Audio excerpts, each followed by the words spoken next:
Bonjour, alors aujourd'hui je vais vous parler de la flore intestinale et des pulsions, des envies de nourriture qu'on peut avoir parfois. Donc déjà, pour comprendre comment le corps fonctionne, nous avons donc nos cellules qui ont des besoins. C'est vraiment des êtres vivants. On en a à peu près, on va dire, 10 000 milliards. Il y a des chiffres qui varient, ça ne change pas grand-chose. On va dire qu'on en a 10 000 milliards de cellules. Donc les cellules, elles ont besoin d'oxygène, elles ont besoin de nutriments pour vivre. Elles vont aussi supprimer leurs déchets, comme nous, quand on va à la selle ou quand on va uriner, voilà. Et ils vont aussi vivre, avoir une certaine durée de vie et mourir par la suite. Donc c'est vraiment des êtres vivants à part entière. Donc quand ils ont certains besoins, ils vont être obligés de faire appel à nous, parce que c'est ce qui constitue tout notre organisme, que ce soit les cellules osseuses, les cellules même nerveuses, enfin voilà, tout ce qui constitue notre corps est fait de cellules. Donc les cellules, quand elles ont des besoins, quand ils sont sains, ils envoient des neurotransmetteurs pour dire j'ai besoin de telle ou telle vitamine.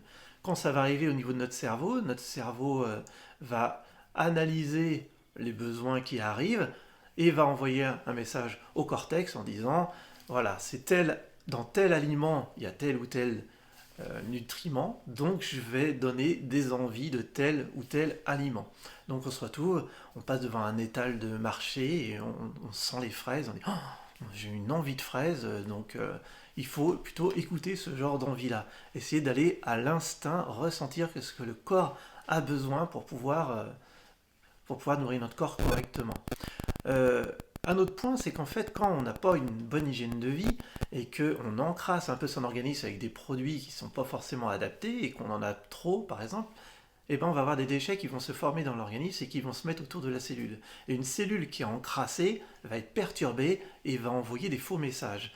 Et il va envoyer généralement des messages de son propre poison. Quand il est empoisonné par un élément, eh ben il va envoyer des neurotransmetteurs pour dire qu'il faut cet aliment-là. Donc on va dire une cellule malade qui envoie des faux messages. Donc là, on peut avoir des faux messages qui arrivent au niveau aussi du cerveau. Alors il n'y a pas que ça c'était au niveau cellulaire. Maintenant, je vais vous parler, donc j'avais dit que je parlerais de la flore intestinale, donc on est constitué de 10 fois plus de bactéries que de cellules humaines. Donc on va dire environ 100 000 milliards. C'est quand même beaucoup. Alors quand on pense qu'on est 10 fois plus bactériens que de cellules humaines, voilà, il faut réfléchir comme quoi les bactéries, c'est pas des ennemis, c'est juste une symbiose pour pouvoir vivre en communion avec eux, mais aussi avec l'élément de la nature. On fait vraiment partie d'un tout, et c'est quand on comprend qu'on est relié au tout et qu'on fait partie du tout qu'il faut respecter ce tout et surtout pas le détruire. Donc quand on le respecte, tout se passe bien, ils ont une bonne harmonie, et c'est ce qui fait aussi notre flore intestinale pour pouvoir digérer. On ne pourrait pas vivre si on n'avait pas ces bactéries. Donc on a environ 400 espèces différentes de bactéries qui vont être utiles pour telle ou telle digestion de tel ou tel aliment. Donc quand la flore intestinale est très bien, ils vont tous être, voilà, il y a des petites familles, des grandes familles, voilà, tous vivent en communauté très bien comme ça.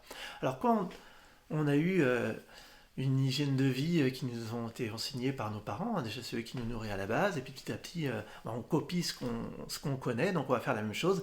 Mais petit à petit, si c'est pas vraiment adapté, eh ben, on va avoir une perturbation au niveau des bactéries de notre flore intestinale. Donc il y a des familles qui sont normalement peu nombreux, par exemple, qui vont se mettre à grandir. Par exemple, je donne le cas du Candida albicans, on l'a tous, et il est vraiment utile. C'est juste quand il est en surnombre, quand il se multiplie anormalement, que là, il va y avoir des conséquences qui vont arriver. Donc, ces bactéries aussi peuvent envoyer des neurotransmetteurs au cerveau. Alors, quand il y a une famille qui se multiplie anormalement et qui sont très nombreux à envoyer des messages au cerveau, eh ben, on peut avoir des fringales, des envies de sucre, des envies de choses comme ça. Donc, c'est vrai que si on va voir un naturopathe et qui modifie notre hygiène alimentaire, eh ben, on peut se dire oh là là, mais je vais avoir du mal à m'en passer parce que j'en ai vraiment envie.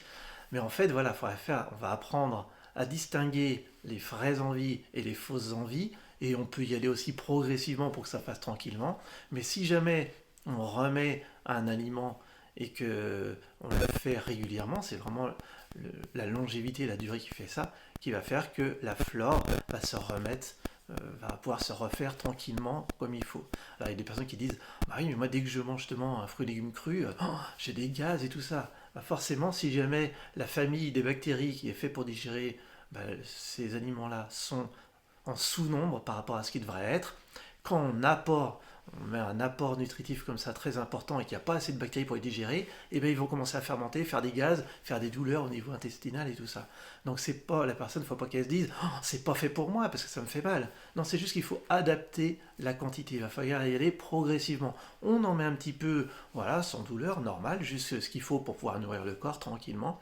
Et petit à petit, la famille va commencer à grandir, grandir, grandir et retrouver sa, sa population, on va dire, normale. Donc une fois que ça atteint cette population normale, eh bien, il y aura beaucoup moins de bactéries qui vont pouvoir envoyer des faux messages et plus de bactéries qui vont envoyer des vrais messages qu'on a fait sa flore intestinale. Donc les bactéries, ils mutent, ils peuvent changer par rapport à l'aliment qu'on va mettre. Donc la bactérie qui était sur le, on va dire, le mauvais aliment, si jamais on apporte toujours du bon et on n'apporte pas le mauvais, bah, au bout d'un moment, lui aussi il a envie de vivre, hein, il va remuter en ce qu'il était avant et va pouvoir travailler normalement. Donc au niveau psychologique, c'est beaucoup plus facile et en plus on aura des envies. On va dire qu'avant, je sais pas si quelqu'un qui a l'habitude d'aller dans les fast-food et mange tout le temps, on boit tout le temps des sodas et mange tout le temps comme ça, ben, il va être attiré de plus en plus vers ce poison-là. Et si jamais on lui parle d'une bonne assiette de crudité, au départ il va dire oh, c'est pas de goût, c'est pas bon et tout ça. C'est comme quelqu'un par exemple qui fume et puis d'un seul coup il va trouver tout fade quoi. Et quand il arrête de fumer, bah petit à petit il va se mettre à retrouver des saveurs. Il va dire oh là là mais en fait c'est très bon. Je savais... Enfin on va retrouver plein de saveurs. Bah là c'est pareil par rapport à l'alimentation.